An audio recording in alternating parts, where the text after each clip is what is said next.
Si vous êtes une femme au profil TDAH et que vous en avez marre de culpabiliser, TDAH au féminin, le cocon est fait pour vous.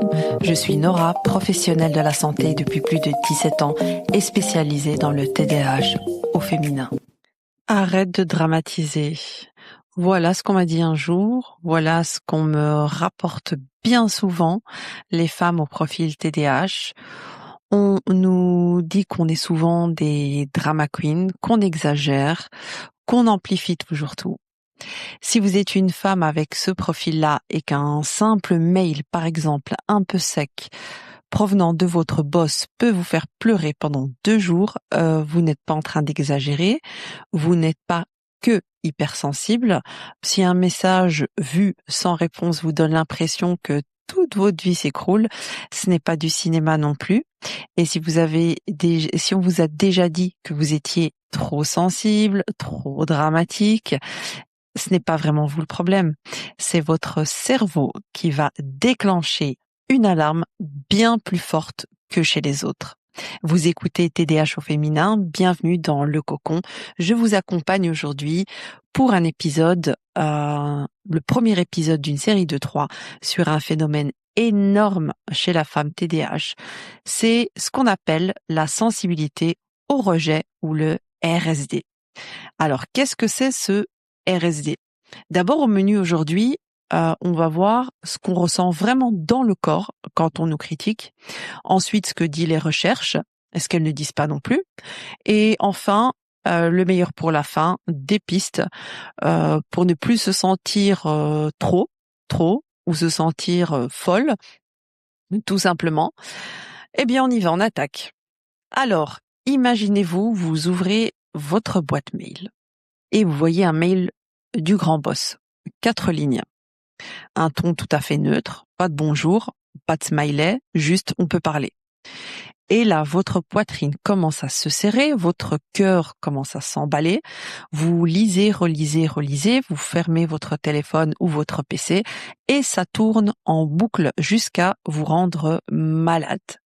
Vous l'expliquez à un ami, à votre compagnon, à un membre de votre famille, on vous regarde assez bizarrement, on vous dit oui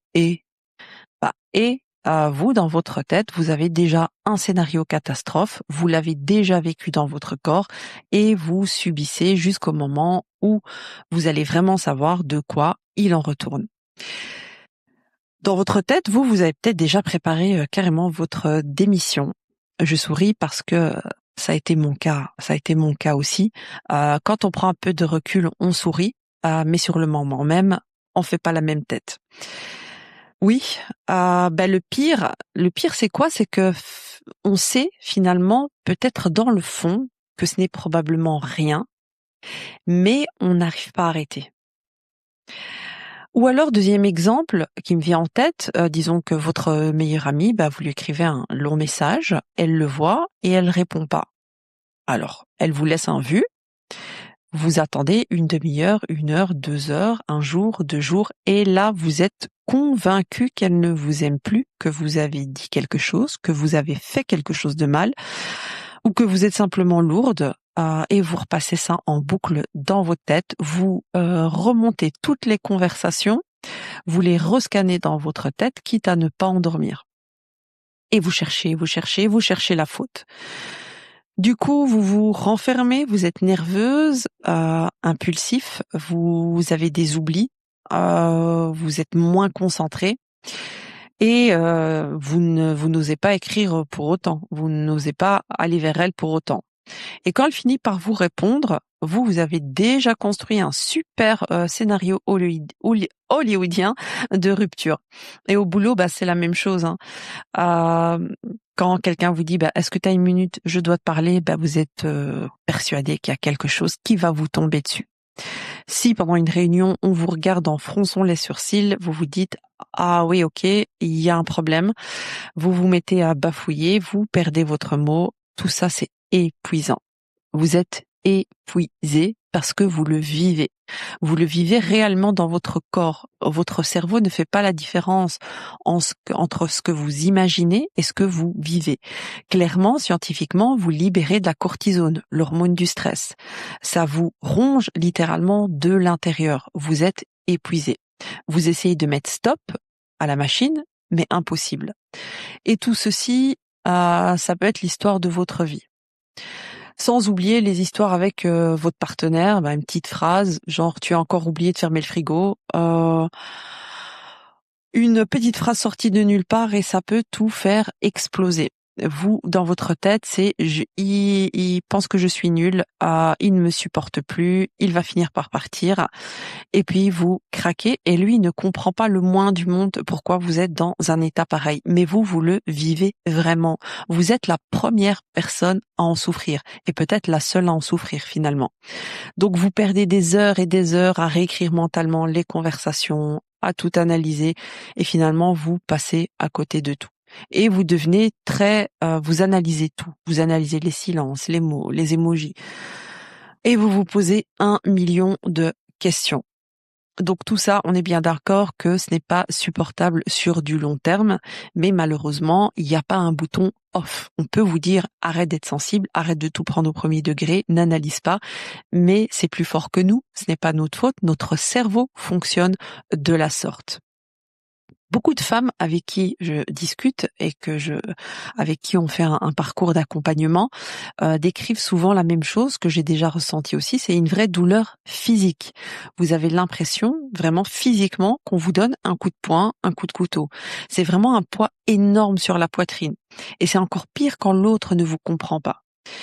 Donc, quand vous ressentez des moments pareils où ça devient physique, là je vous donne déjà une piste avant d'explorer vraiment les pistes à la fin, c'est de pouvoir faire un arrêt sur image, prendre 1 seconde et scanner votre corps. À ce moment-là, on ne scanne pas son esprit, mais on retourne au corps.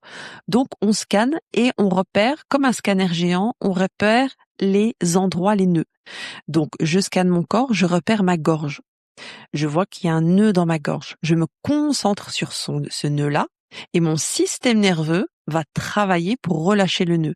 Et pendant que je me concentre sur mon nœud, mon système parasympathique, le système du calme, va reprendre le dessus.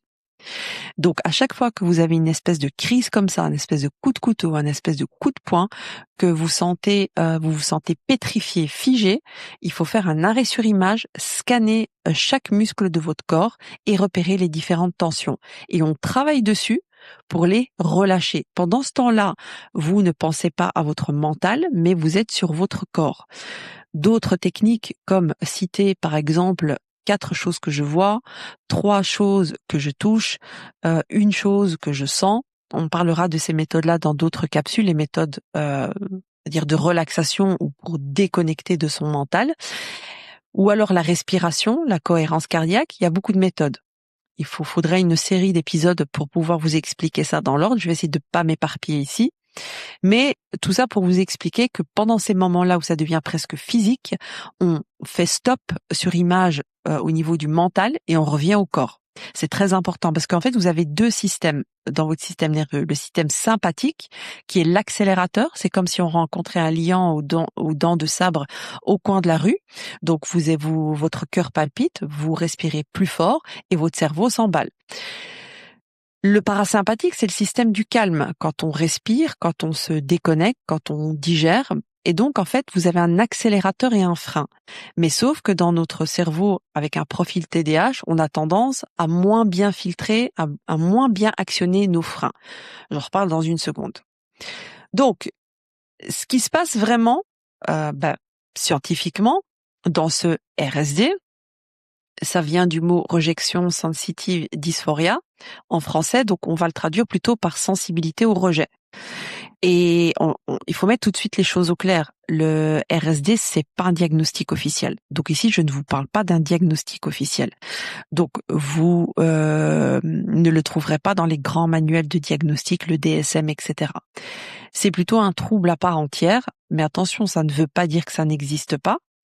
Alors, en science, c'est pas parce qu'on ne prouve pas que quelque chose n'existe pas que ça n'existe pas. C'est très compliqué à prouver que les choses existent, mais d'autant plus de prouver qu'elles n'existent pas. Donc, ça peut porter différents noms. Ici, le RSD, c'est ce qui permet de mieux décrire ce phénomène. Alors, ce n'est pas vraiment un diagnostic, mais imaginez-vous comme une espèce d'alarme incendie chez vous.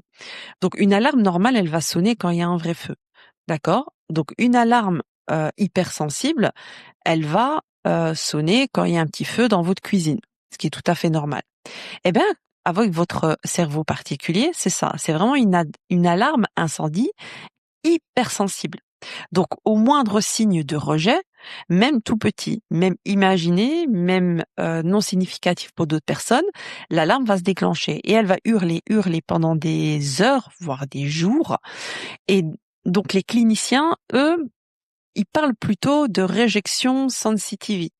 C'est plutôt une tendance à anticiper, à repérer et plutôt à surréagir à un rejet, réel ou imaginaire. Donc, ce qui est différent chez les personnes avec un profil TDAH, ça va être plutôt l'intensité. C'est beaucoup plus intense que c'est un profil neurotypique. Et c'est vraiment la rapidité et l'intensité du phénomène. Et c'est la difficulté à redescendre aussi. Donc il y a une revue qui est documentée, une petite revue qui a documenté que les personnes avec ce profil-là, le moindre signe est vécu vraiment comme, je dirais, une menace, mais massif. Donc la réaction émotionnelle, mais elle est très rapide, elle est très intense, et donc elle est très difficile à réguler. Alors pourquoi plutôt les femmes avec un profil TDAH? C'est la question qu'on peut se poser. Parce qu'en fait, il y a 3 raisons qui font s'additionner. D'abord, la dysrégulation émotionnelle. Ça, c'est un fait établi. Les émotions ne sont pas régulées de manière stable à cause encore de la dopamine, de la noradrénaline et de la sérotonine. Et c'est un point central vraiment du profil TDAH chez l'adulte. Donc votre cerveau, il a du mal à freiner une émotion qui démarre. Ensuite, on a une estime de soi qui est, disons-le, quand même fragilisée. Si vous avez grandi en entendant que vous étiez paresseuse, distraite, bizarre, pas organisée, pas assez, votre cerveau, il a appris à s'attendre au rejet. Ça, c'est la vérité. Et enfin, les expériences d'échecs répétés. Si on est inadapté pour certaines choses par rapport à cette société qui est très conformiste, on a peut-être subi des échecs répétés. Encore une fois, pas tous, mais ça pourrait être le cas. Pas qu'à l'école, en amitié aussi, au travail. Donc toutes ces petites blessures, elles ont laissé une trace finalement. Et au bout d'un certain moment, le système, il est devenu hypersensible. Et c'est ce qui nous amène à un point important. Selon l'enquête menée par des spécialistes du profil, il y a un très très très grand, une très très grande majorité de ces femmes-là, elles ont un rapport avec cette sensibilité, avec ce vécu. Elles ont une hypersensibilité au rejet. Donc, en collectant les témoignages, les vécus sur le terrain, on le repère clairement. Les femmes qui ont un profil TDAH sont beaucoup plus sensibles. C'est pas des études scientifiques strictes, mais c'est plutôt des témoignages au fur et à mesure qui convergent tous vers le même axe. Encore une fois, on peut pas avoir des études, des méta-analyses sur tous les phénomènes liés au TDAH. On ne peut pas le prouver par A plus B encore, mais on ne peut pas non plus dire que ça n'existe pas. Ici, on est vraiment dans du témoignage, des témoignages vraiment de femmes dans leur quotidien qui convergent vers la même chose, c'est-à-dire c'est ce problème par rapport au rejet, qui sont encore une fois réels ou imaginaires. Donc, c'est très compliqué à expliquer aux autres. C'est très compliqué d'être pris au sérieux par rapport à ce thème-là. Et c'est d'autant plus très, très douloureux.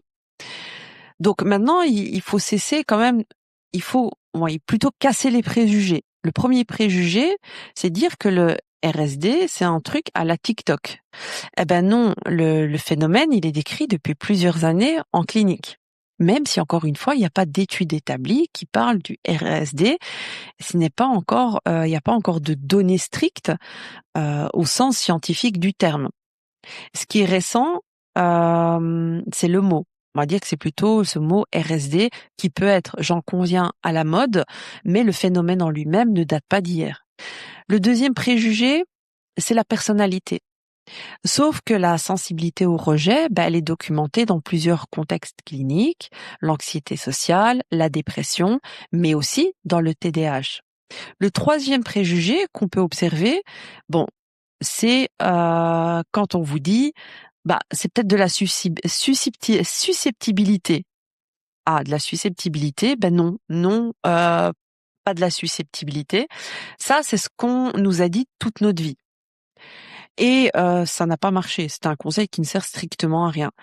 Parce que ce n'est pas une question de volonté, c'est ça qu'on oublie souvent. On a l'impression qu'il y a un côté volonté, mais ici, c'est le rôle des neurotransmetteurs. C'est ce qu'on ressent vraiment, c'est ce qui se passe vraiment dans notre cerveau et dans notre corps. Donc, vous avez peut-être remarqué que votre sensibilité au rejet, elle est encore plus forte, par exemple, avant vos règles, ou en périménopause, ou après un accouchement. C'est pas dans vos têtes. Je vous renvoie à la série sur les hormones. Encore une fois, la fluctuation hormonale, elle peut encore amplifier la dysrégulation émotionnelle et la sensibilité au rejet. Donc oui, certains jours, votre alarme, elle est encore plus sensible que les autres jours. C'est normal, c'est biochimique.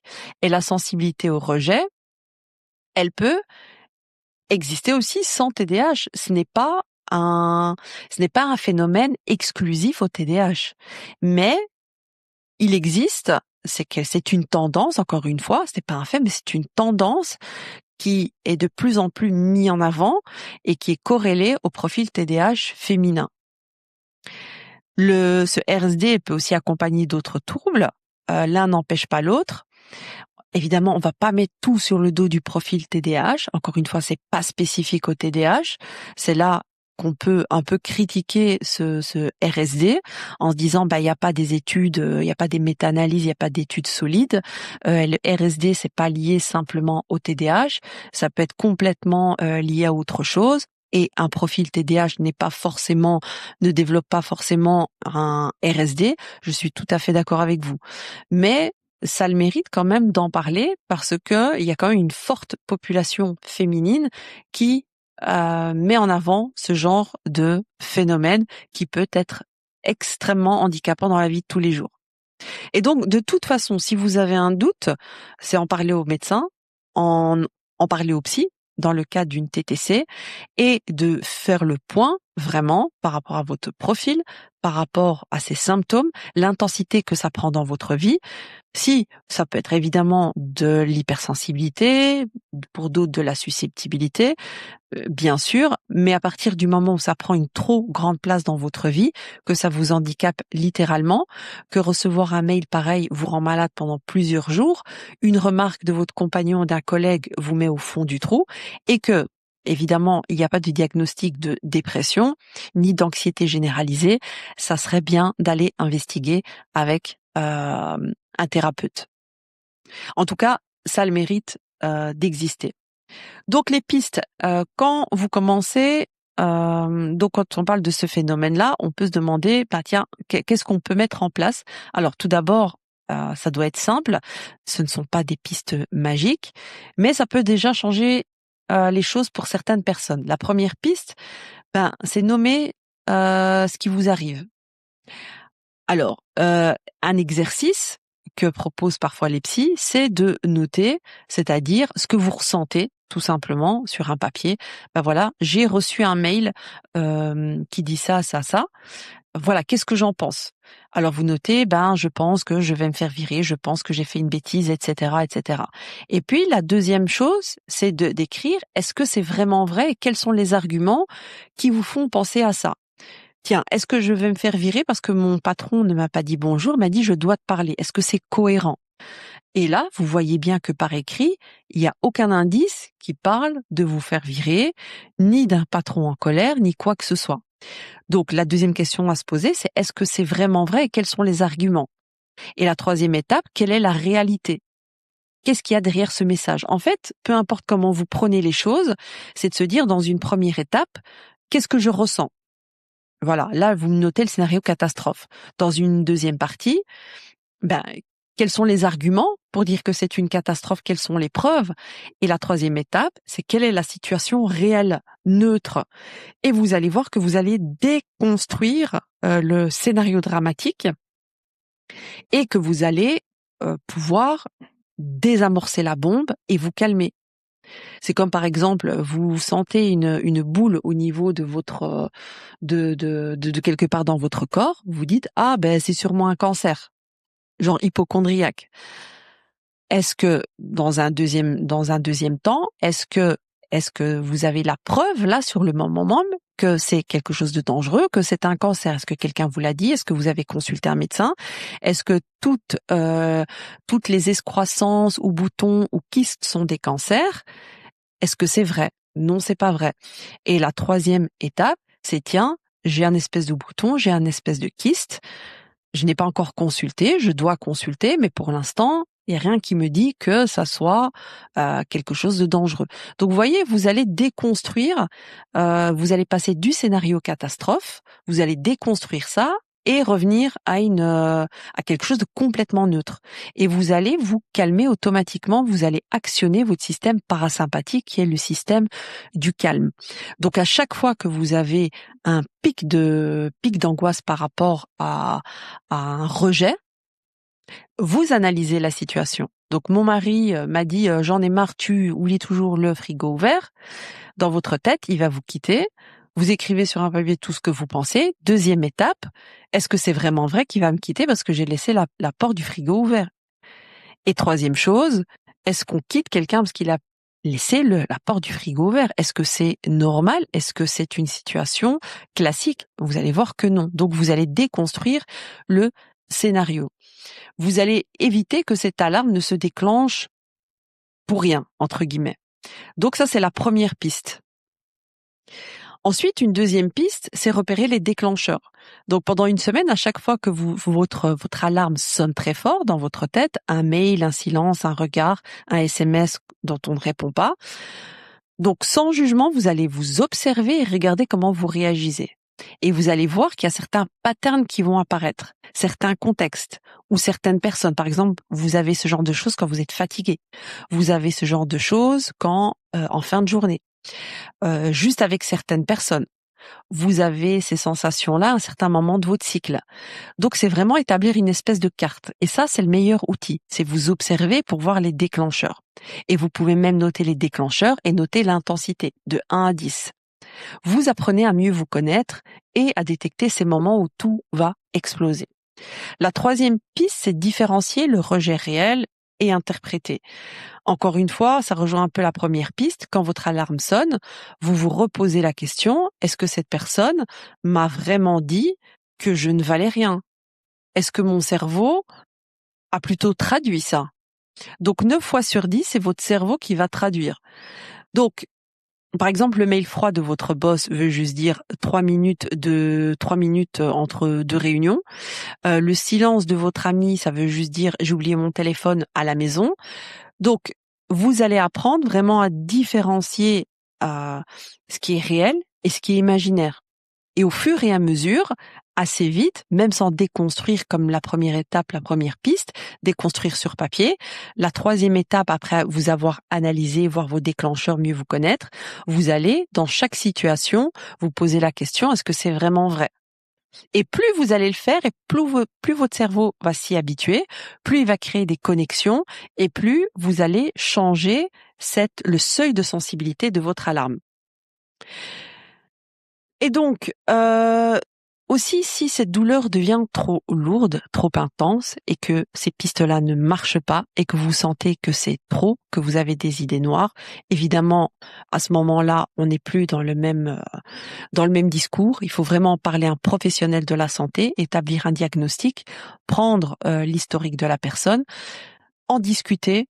Vous connaissez les numéros d'urgence, et donc surtout ne pas laisser les choses aller de plus en plus loin. Donc l'idée aujourd'hui, c'est que votre sensibilité au rejet, ce n'est pas une faiblesse, c'est une alarme hypersensible qui est câblée dans votre cerveau.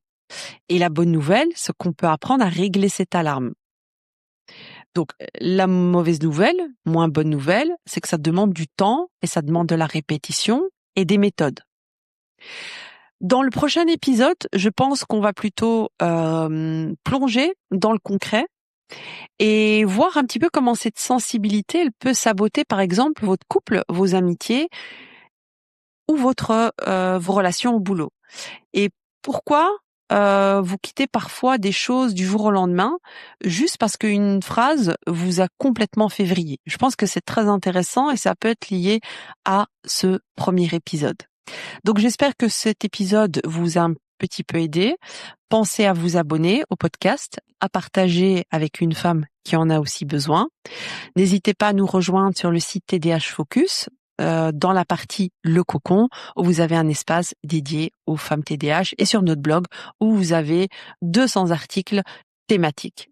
Je vous remercie de m'avoir écouté et je vous dis à tout de suite.